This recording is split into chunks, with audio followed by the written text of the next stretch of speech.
Hi everybody, it's Adri with Raising Batman. I am in my car with my windows down enjoying this lovely Texas weather for about maybe a week until it gets unbearably hot because spring only lasts maybe a week or two in Texas and then it's just summer. Very, very hot summer. I want to finally make a video about the conference that I went to. I've been trying to make one, and my phone keeps messing up and shutting off, so I'm sorry it's been a while, and I'm finally getting another chance to do it. I finally also got an email about the conference and all the slides and PowerPoint presentations, so I will post pictures of those. I'm going to make an album on the page and post pictures of those, and I'm going to comment on each slide with what notes that I took. And some of the pictures are kind of hard to see, so I'll try to explain like what that is in there, but even I couldn't see everything on there. Let's see, there was like 3 different speakers there, so there's a lot of information to go over, but if I talked about every single thing that was there in this video, it's going to be like over an hour long, so I'm just going to hit the key points, the highlights. And what they talked about, there was a lot of good stuff about sensory things, sensory integration, stuff that you can do in your classroom, stuff that you can try at home, sensory diets. There's a lot of good visual ideas, things to try at home with the visual charts and things like that, and also like games that you can play in the classrooms or at home that are good for your visual learners, things like that. So a lot of those people that we're talking are like therapists. They're also teachers. They have kids on the spectrum, so they're very informative, very good.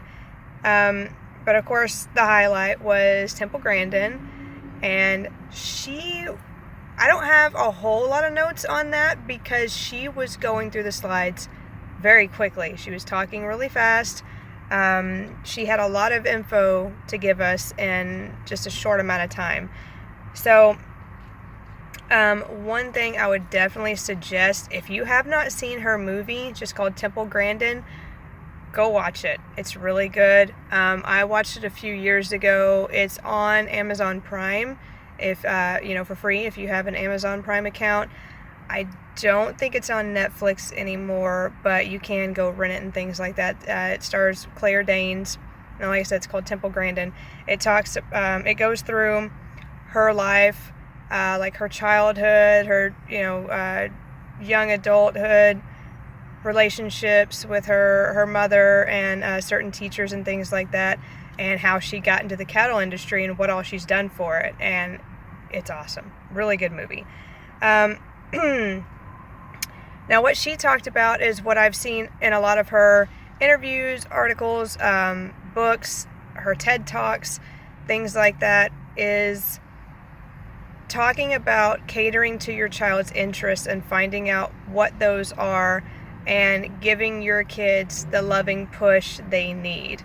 According to her, she accredits a lot of things to her mother. Her mother exposed her to a lot of different things. Like for example, she said that she wanted to stay in her room all the time, didn't want to deal with people, she didn't understand them, she got bullied all the time, and she just rather not go through all that. And her mother pushed her to go to college, to try these new things, to go to her aunt's ranch. Like it explains in the movie, she did not want to go to her aunt's ranch for the one summer, and her mother made her go, pushed her to do it, and that's where she found her love for cattle and did everything she's done for the cattle industry. And if it wasn't for that, that probably would have never happened. Like I said, she calls it the loving push, or what she said in the conference is stretching your kids. Stretching them just a little bit, but not throwing them into the deep end of the pool where it's just too much for them. She always talks about you want to expose your kids to different things. so you can find out what they really like and what they're into, and they might not want to go through that stuff at first, but just kind of stretch them a little bit. She talks about that as she refers to it as opening new doors, like things in her life that she got exposed to was a new door for her. And that's a really cool visual she shows in the movie too, how every new opportunity she gets is just a new door, because she was afraid to go through these things in life not knowing what the outcome was going to be, and it's a scary thing. But if she envisioned it as a new door opening up for her, a new opportunity, then she was more apt to do that.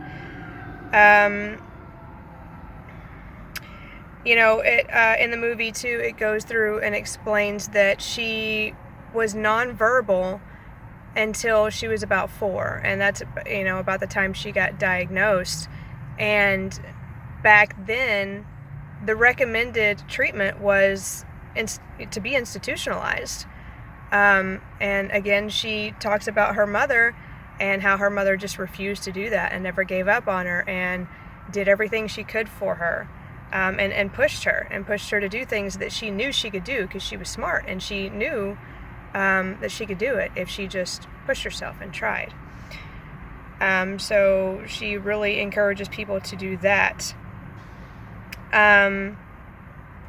She really wants to help people with, their kids and getting them out there and getting them into the workforce and explaining different ways you can do that.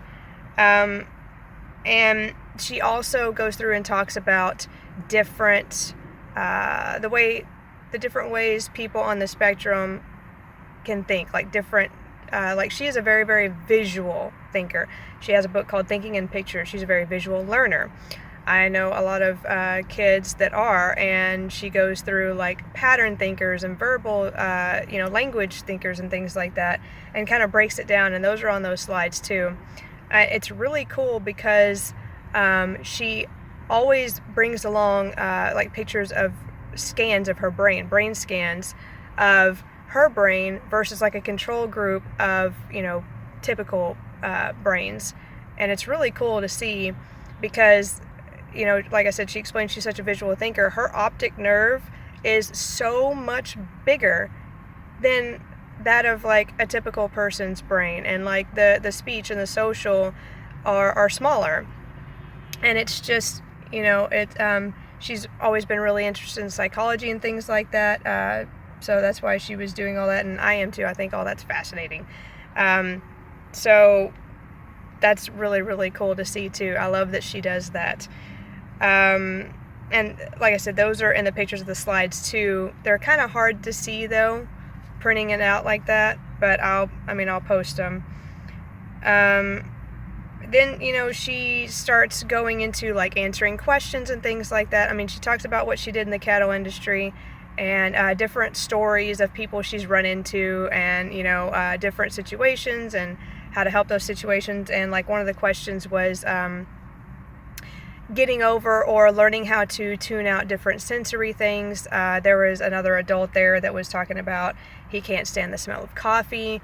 What does he do to help himself get over that? And her answer to all of that stuff was exposure. Expose them to it, expose yourself to it. But if you're going to expose yourself to it or expose your kid to it, give them control of the situation.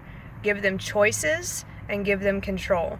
So, like for example, she was talking about a kid who was at a basketball game, and when they score and that noise is really, really loud, he was putting his hands over his ears, and every now and again he was kind of taking his hands off and then putting his hands back on and taking them off. So he was exposing himself to it little by little, and he had control of the situation, whether or not he wanted to hear it that loud or not.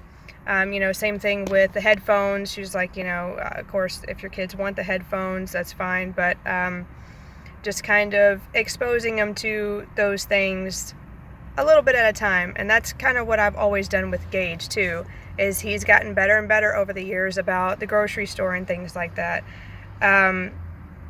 And but yeah, there, like I said, there was a guy there that said he can't stand the smell of coffee. She's like, well, make some coffee, put it in a cup, and put a lid on it, and just kind of set it across the room from you, and every now and again take the lid off for a little bit and just smell it like a little bit, and then put the lid back on and put it to where you can't smell it anymore. So basically just exposure a little bit at a time, and you can learn to kind of channel it, if you will.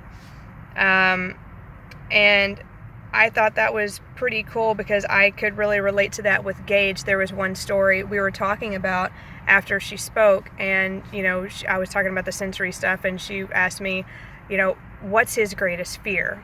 What's his biggest challenge? And his biggest fear. And I kind of had to think about it for a second, because Gage is pretty fearless. I mean, there's nothing much that can rattle that boy. But he did used to be extremely terrified of vacuums. And this can lead into what she was talking about the exposure, and it also can feed into what another therapist up there was talking about with video modeling. So Gage used to be terrified of the vacuum, and he couldn't even be in the same room with one. Whether it was on or off, if it was there, he was running and screaming. So I had to hide the vacuum all the time away from him. And he started to, I'd put it in the closet, he'd go open the closet and look at it and shut the door and run away. He started to do that a little bit. So he got it to where he could visually look at it and not be terrified. So he could be in the same room with him. Then it got to where I couldn't vacuum when he was at home at all. Then it got to where he could tolerate it if he would go in his room and shut the door. But then he would start to kind of come out of his room and poke his head out and look at me, watch me vacuum a little bit, and then run back in. So he was exposing himself to the noise and to, how I was vacuuming and the look of it. And then he started watching videos on YouTube of other kids and adults vacuuming with the same exact vacuum we have. I don't know how he found videos of the same exact model and people using it, but he was watching how they emptied it and how they were using it, and he was learning about it because he feared it. He didn't really understand it. So the more he learned about it, the more comfortable he got with it. So then it got to where he would empty out the vacuum for me whenever I was done vacuuming. Then eventually he wanted to do it one day. He wanted to vacuum. And I put his headphones on him, and he would vacuum just fine. And then it got to where he didn't even need his headphones. And he wants to vacuum all the time now. He loves to vacuum. He loves to watch the stuff twirl around in there. He'll go find things to vacuum. He'll even go and crunch up food and stuff on the floor so he could vacuum it up. So that took a couple years, but that was slowly exposing him to it. And he had control of the situation. I wasn't forcing anything on him. He was doing it himself. So, it does work, and the video modeling does work, because that's one thing that another therapist was talking about is, you hear a lot of people say, limit their screen time. Don't let them watch too much of their tablet, too many videos all the time, this and that. Well, Gage has always learned better that way, and I learned that early on because I used to do flashcards with him when he was a baby. ABCs and colors and shapes and all this stuff. Never got anywhere with it. Looking back on it now, it was kind of the social awkwardness of him not really knowing what to do, what I wanted from him. Me just look at this, and, he was nonverbal. And when I got him a tablet, he started watching ABC videos and, colors and shapes and all that, but in his videos, and he picked up on it very, very quickly. He learns a lot better that way, so I've never really seen it as a bad thing. He always watches educational stuff, and it does help him. And now we have this program called Gemini Forum that's online speech videos and things like that, but they also have social situations and social stories. So it is like a social story, but in a video. So there will be kids playing in there, and they'll have a kid walk up to them, "Hi, my name's so-and-so, can I play with you?" "Sure." And then they'll be playing with Legos or cars appropriately or whatever. And Gage learns a lot more from that than seeing it in say his classroom or something like that. In his classroom, it's going to be a lot of sensory overload, a lot more obviously social anxiety and things like that, a lot more distractions for him instead of just watching it on his tablet and letting it kind of sink in and like, oh, okay. So that is one thing that, like I said, the therapist was talking about, that you can do. You can make your own videos, and a lot of the times it helps if your kid is in it. If you're wanting them to teach them certain things, whatever you're wanting to teach them, make a video about it. So I thought that was pretty cool because, like I said, I've been doing that stuff with Gage for a while, and I know it worked for us. So I don't want this video to get too long, but I had a lot of fun. I met some other moms there. I loved talking with Temple Grandin. She was hilarious. She is very down to earth, such a nice woman. And yeah, I mean, if you ever have the chance to go see her, it's worth it. It was awesome. And she signed some of my books for me. It was just cool the way I originally met her, because she just walked up and was looking at books, and I had no idea. I was looking down, and then all of a sudden I look up, and there she is. I mean, she was just like, oh, hey, are you a parent? And like, just kind of, you want me to sign your books here? And I was like, okay, awesome. But yeah, I will post this video. I will make an album of all of the pictures, like I said in the comments. And yeah, hopefully I can get this posted here pretty soon for you guys. I hope y'all have a good rest of the week, and I will hopefully make another video soon. All right, thanks. Bye.